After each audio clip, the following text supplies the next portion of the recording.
Hello. Yesterday we already talked about we will use a case to show how to use the UML.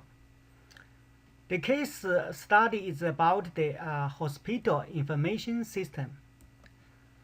In fact, the many medical information systems, hospital information system is just one of them. There are radiology information system. Also, there are cardiology information system, PACS system, image modality system, medical image workstation, and also radiation therapy systems, patient monitoring systems. In fact, the hospital information systems sometimes include some of these kind of system as its subsystem, but sometimes they are independent, depend on your design.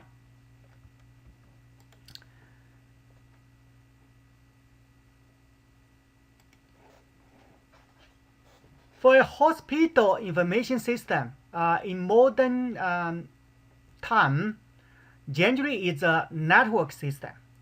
So when you design this system, you need to select the standards and the protocols for this system. For hospital information system, we generally use HL7 and DICOM. That's the two important standards used in medical information system.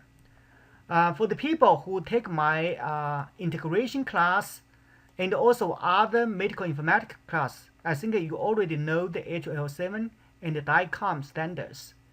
For the people you don't know, I will put some slides and website need you guys to know.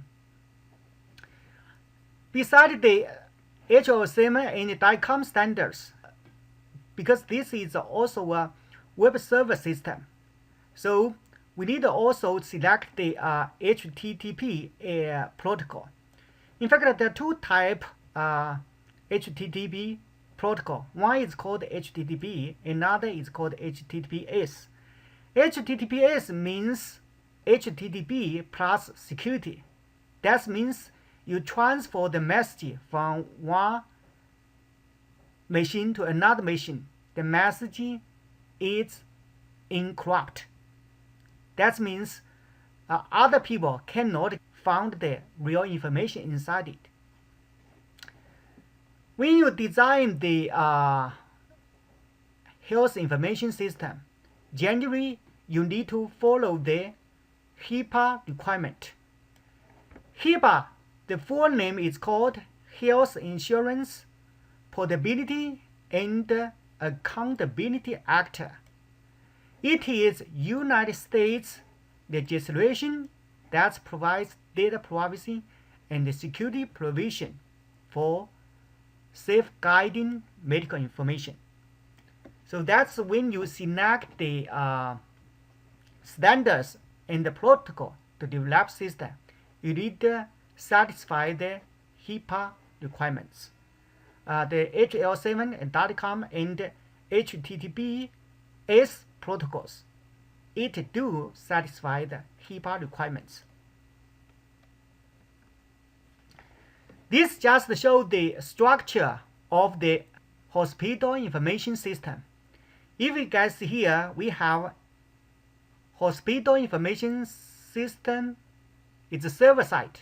Okay, in the server side, the web server we use is IIS. That's Microsoft web server. Then also we have some database to collect to the web server to provide data. Besides this one, we also have some security module. Security module means you need to make the whole system secure. There are many ways we will know in the future. We will not go to detail now.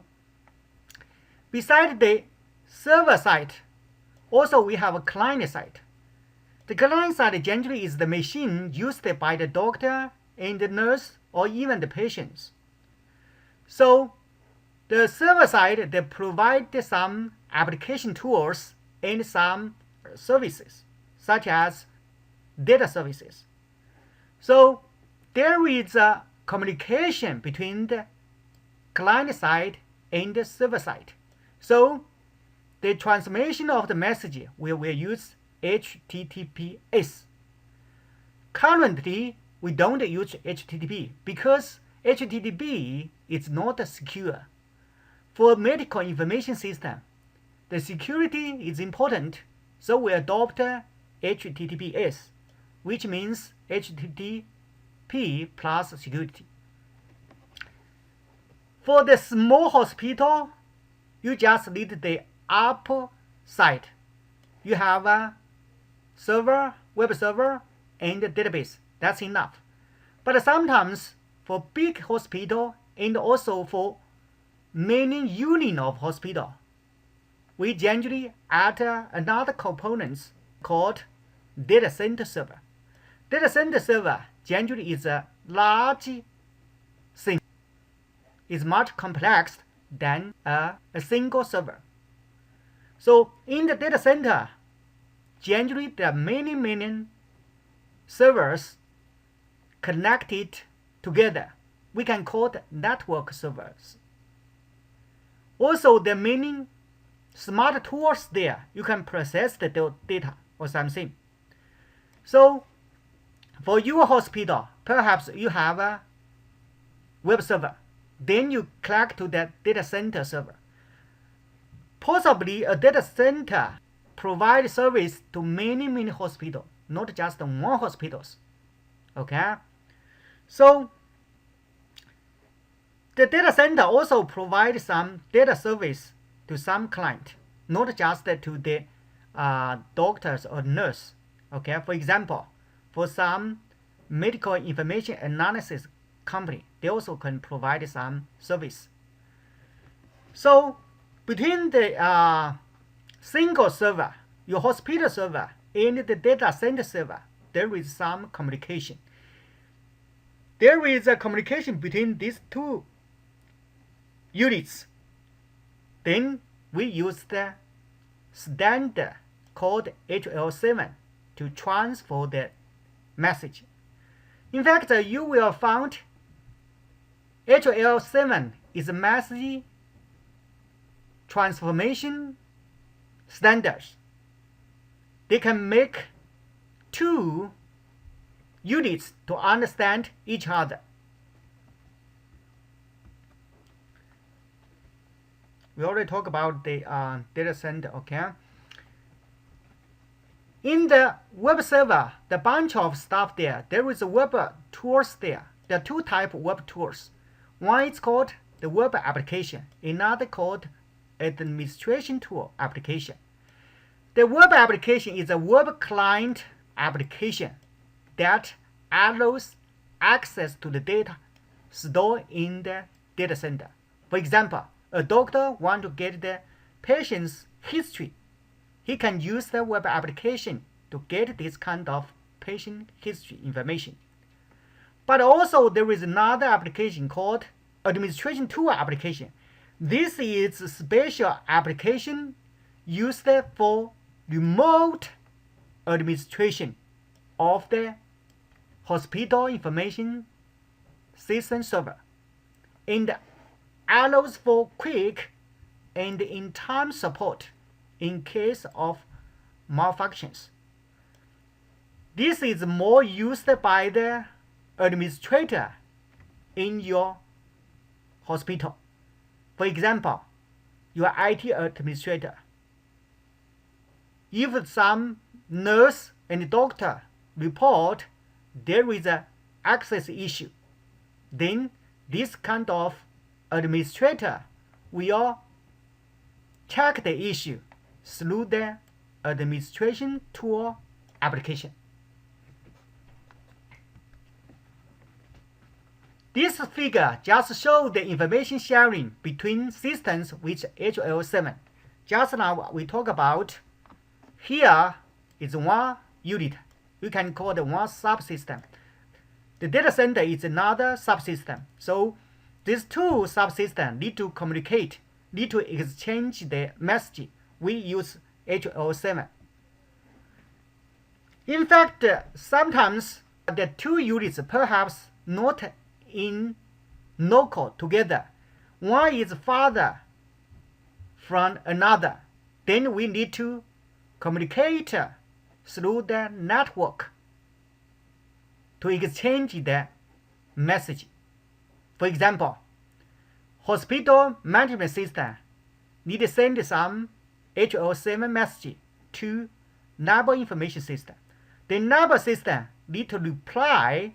They also package information into HL7 message, then sent through this network to the hospital management system. HL7, in fact, is a very material technology. For the real system implementation, you guys know there are many things you need to consider. The first thing you need to think about what kind of web standards you need to use. In fact, there are many standards in the web development. There is SOAP, HTTP, XML, and so on. You can select of them to develop the web server system.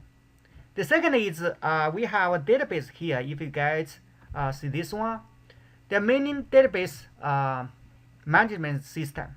One is called Oracle. One is called Microsoft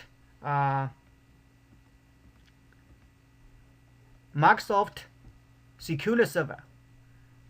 So if you use the IIS server here, because this is belong to Microsoft, thus when we design the database management system, also we use Microsoft SQL Server.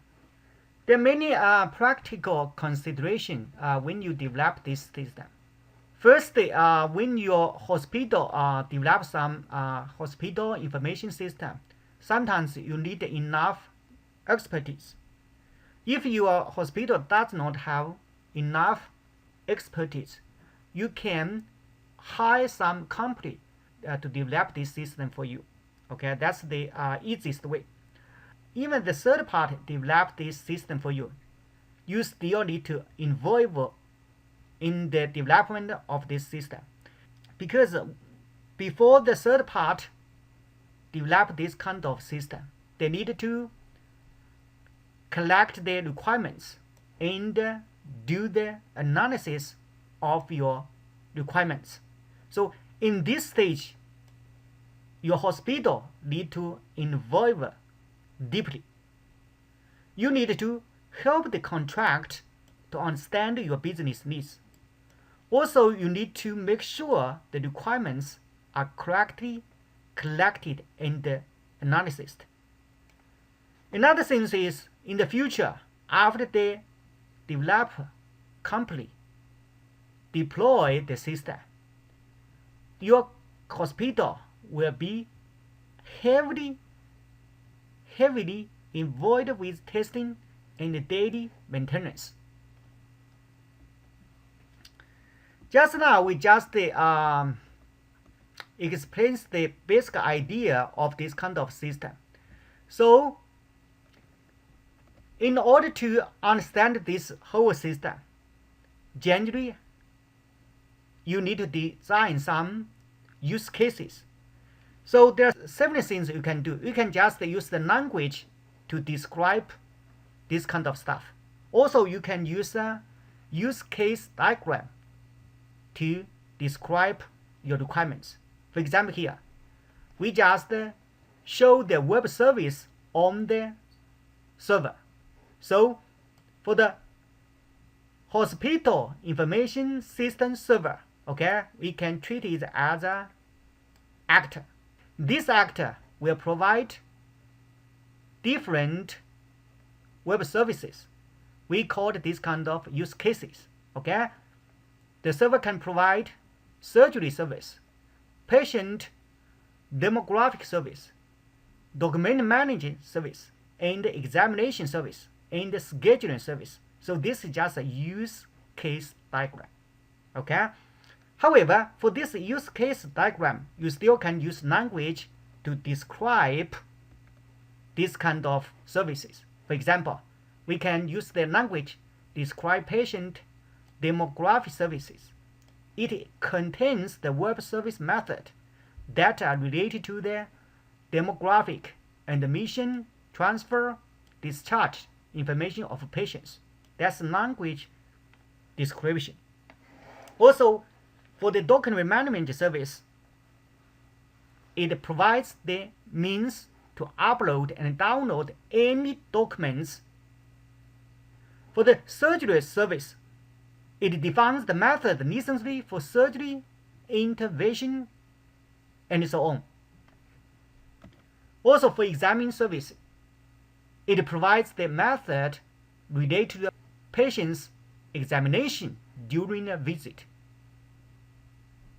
Add, modify, delete examinations, add, update general information for general clinical examination, and so on.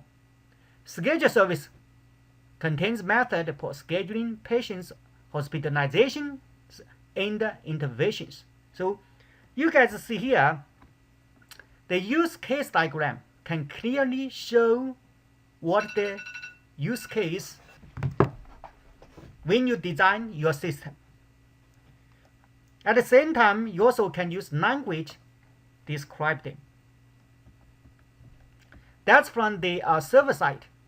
From the client side, we can design 6 modules. This module is patient list, patient demographic, examinations, surgery, patient history, and schedule. In fact, for this one, it's made the client, for example, the doctor, the nurse, or the patient can use this kind of functions. Also, we can use the language to describe these 6 modules. For example, for the patient list module, we can say it retrieves a list with all registered patients and some basic information. For the patient information module, we can add, edit, search demographic data of a patient or other type of information, such as allergies and their medical history and so on. Also, we have surgery module, contain components regarding surgery intervention. Also, we have examination module. It allows the editing of information regarding examination taken on the patient. Also, we have patient history module. It contains, in a single tab, control all the related information regarding patient visits. The last module is schedule module. It's used by physicians to schedule meetings with patients, interventions, and other events. We use kind of this language to describe of this kind of stuff. The easiest way we can use the use case diagram to show different modules. For example, for the patient list module, we can develop its use case as follows. That's a user, can be a doctor, a nurse, or even a patient itself. They can search the patient information. Okay, that's the use case. Then also, we have a bunch of other things. These search patients have 3 ways to search. You can search by name, search by ID. Also, you can just list all of the patients. The search patient is called the generalization of these 3 cases. So we use the simple generalization here. But there is another thing. Okay, after you search the patient, get the list, but sometimes you want to filter by ID, name, or status. Then we have another use case. This case is an extension of the search patient. You don't need to do this way, but it is an option. So we put this symbol here. We called this one extends the search patients. The second module is a patient panel module. Okay, for that one, you have a doctor or some nurse is defined as actor. Then we can perform patient management and other patient information management and document management and visitor and transfer management. So this is 4 use cases for the actor. So let's talk about the surgery panel. Okay, the use case I write as follow. First we have actor. Okay, then you can add new surgery. Okay, that's one. But add new surgery, it includes define a new surgery team. That's the things you must do. But add new surgery perhaps can be divided into add concomitant surgery and other types of surgeries. Also, the user can view and add surgery information. So that's the one use case here. This one is a generalization of 8 surgery details. Definitely we can have more things. For example, you can view the surgery details. This is the use case diagram for the exams panel. Okay. Also we have one view exam cases here. Besides that one, we can add update examinations. Add update examination include add general clinical examination and add specialty examination. So this one is a generalization of these two. Definitely we have another use case is add update evaluation and treatment. This just shows the use case for patient history panel. This is also a user. Okay. Then we have a view examination. You can divide different things. View the documents, view the images, view the examination. Or we have this one can be removed. Okay. View the medication, view surgical intervention. This one is a generalization of all these kind of things. For the schedule panel, it's much easy. Okay, it have 2 use cases. One is schedule examination, another is schedule hospitalization.